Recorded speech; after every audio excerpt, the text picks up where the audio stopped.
रोली चावल स्थान दीपक और एक लुटिया जल।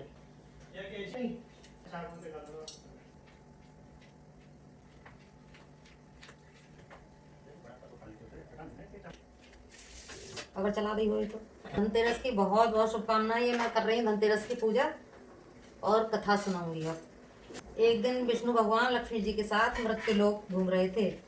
एक जगह भगवान यही से बोले, मैं एक जगह जा रहा हूँ, तुम यहीं पर बैठ जाओ, लेकिन दक्षिण दिशा की ओर मत देखना।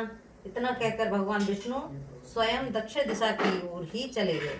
जब लक्ष्मी जी ने देखा कि भगवान स्वयं दक्षिण दिशा की ओर गए हैं और मुझसे देखने को मना कर गए हैं, इसमें कोई ना कोई भेद है, अतः इस भेद को जरूर देखना चाहिए।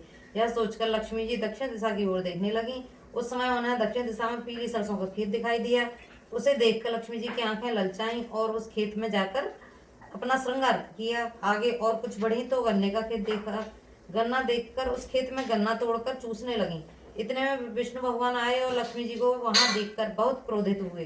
दूसरे जब उनके हाथ में गन्ने को देखा तो कहने लगे कि तुमने खेत में से गन्ना तोड़कर बहुत बड़ा अपराध किया है। इसके बदले में तुमको इस गरीब किसान की 12 वर्ष तक सेवा करनी होगी। यह सुनकर लक्ष्मी जी घबरा गईं, परंतु जो बात भगवान के मुख से निकल गई वही उनको करनी थी। तब भगवान लक्ष्मी जी को छोड़कर क्षीर सागर में चले गए। लक्ष्मी जी भगवान की आज्ञा मानकर उस किसान के घर चली गईं और उस किसान की नौकरानी बनकर उसकी सेवा करने लगीं। जिस दिन से लक्ष्मी जी किसान के घर में पहुंची, किसान का घर धन धान्य से पूर्ण हो गया। जब 12 वर्ष बीत गए तब लक्ष्मी जी जाने लगी, किंतु किसान ने उन्हें जाने से रोक लिया। जब विष्णु भगवान ने देखा लक्ष्मी जी नहीं आई तो वह किसान के घर गए। लक्ष्मी जी से कहने लगे कि चलो मेरे साथ, परंतु किसान ने लक्ष्मी जी को नहीं जाने दिया। तब भगवान विष्णु बोले, अच्छा तुम अपने परिवार सहित गंगा स्नान के लिए जाओ और गंगा जी में इन 4 पौड़ियों को छोड़ देना। जब तक तुम वापस नहीं आओगे तब तक हम नहीं जाएंगे। किसान ने ऐसा ही किया। जब वह गंगा जी में जैसे ही कौड़ी छोड़ने लगा वैसे ही गंगा जी में से 4 हाथ निकले और 4 कौड़ियों को ले गए। जब किसान ने देखा तो वह गंगा जी से कहने लगा, हे गंगा मैया, तेरे अंदर से ये 4 हाथ किसके निकले? तब गंगा जी कहने लगी कि हे किसान, ये 4 हाथ मेरे ही हैं। तू जो ये कौड़ियां मुझे भेंट के लिए लाया है किसने दी हैं? तब किसान बोला, मेरे घर 2 प्राणी आए हैं, उन्होंने ये कौड़ियां दी हैं। तब गंगा जी बोली, तेरे घर जो औरत रहती है वो लक्ष्मी जी हैं और जो आदमी आया है वो भगवान विष्णु हैं। तू लक्ष्मी जी को मत जाने देना, नहीं तो तू दोबारा पहले जैसा ही गरीब हो जाएगा।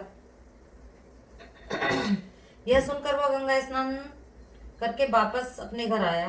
घर आकर भगवान से कहने लगा, इनको घर से नहीं जाने दूंगा।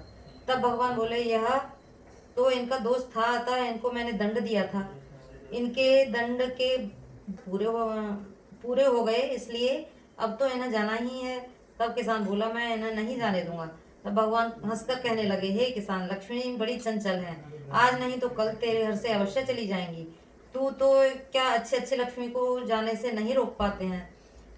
इस पर किसान कहने लगा, परंतु मैं नहीं जाने दूंगा। इस बात को सुनकर लक्ष्मी जी बोली, हे किसान, यदि तुम रोकना ही चाहते हो तो सुनो, कल तेरस है, अतः कल अपने घर को लीप पोत कर साफ सुथरा रखना। रात्रि को घी का दीपक जलाकर रखना, तब मैं तुम्हारे घर में आऊंगी और उस समय तुम मेरी पूजा करना, परंतु तुम्हें दिखाई नहीं दूंगी।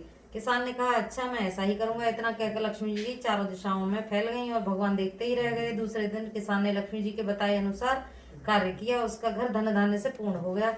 इसके बाद वह हर साल पूजा करता रहा। उसको देखकर हर व्यक्ति पूजा करने लगा। धनतेरस उसी दिन से मनाई जाती है जिस दिन से लक्ष्मी जी ने उसको ये वरदान दिया था, हे लक्ष्मी जी, जैसे तुम उस गरीब किसान के घर आई वैसे सबके यहाँ आना, हमारे यहाँ भी आना। जय हो।